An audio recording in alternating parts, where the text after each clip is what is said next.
গল্পটা শুরু হয় একটি ছোট্ট গ্রাম থেকে, যেখানে সবুজ ধানের ক্ষেত আর সরল মানুষের বাস। এই গ্রামেরই একজন কৃষক ছিলেন রহিম চাচা। দিনভর হাড় ভাঙা খাটুনি, তবুও মুখে সবসময় লেগে থাকতো এক টুকরো হাসি। তার একটাই স্বপ্ন, তার ছেলে মেয়েদের যেন কোনো কষ্ট না হয়। রহিম চাচা খুব ভোরে ঘুম থেকে উঠতেন। সূর্যের প্রথম আলো যখন ক্ষেতের ওপর পড়ত, তিনি লাঙল নিয়ে বেরিয়ে পড়তেন। গ্রীষ্মের প্রখর রোদ কিংবা বর্ষার অঝোর ধারা কোনো কিছুই তাকে আটকাতে পারত না।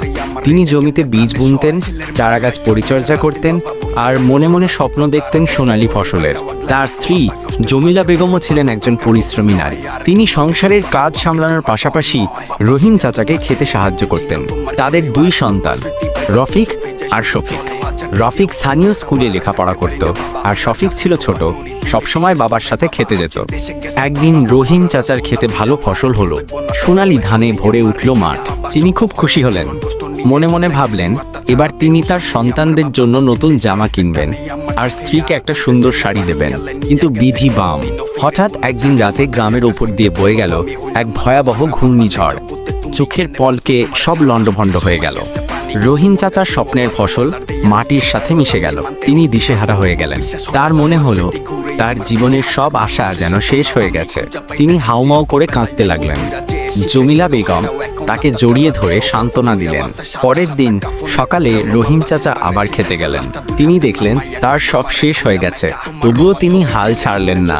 তিনি আবার কোদাল হাতে নিলেন, নতুন করে বীজ বোনার প্রতিজ্ঞা করলেন। রফিকের মনে বাবার কষ্ট ছুঁয়ে গেল। সে বাবাকে জড়িয়ে ধরে বলল, বাবা, তুমি ভেঙে পড়ো না, আমি বড় হয়ে অনেক পরিশ্রম করব, তোমার সব কষ্ট দূর করব। রহিম চাচার চোখে জল এসে গেল। তিনি ছেলেকে বুকে টেনে নিলেন। তিনি বুঝলেন তার পরিবারই তার আসল শক্তি।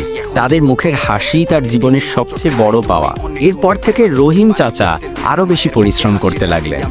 রফিকও লেখাপড়ার পাশাপাশি বাবাকে সাহায্য করত। তাদের সম্মিলিত প্রচেষ্টায় ধীরে ধীরে তাদের অবস্থার উন্নতি হলো। রহিম চাচা আবারও হাসতে শুরু করলেন। তার মনে শান্তি ফিরে এলো।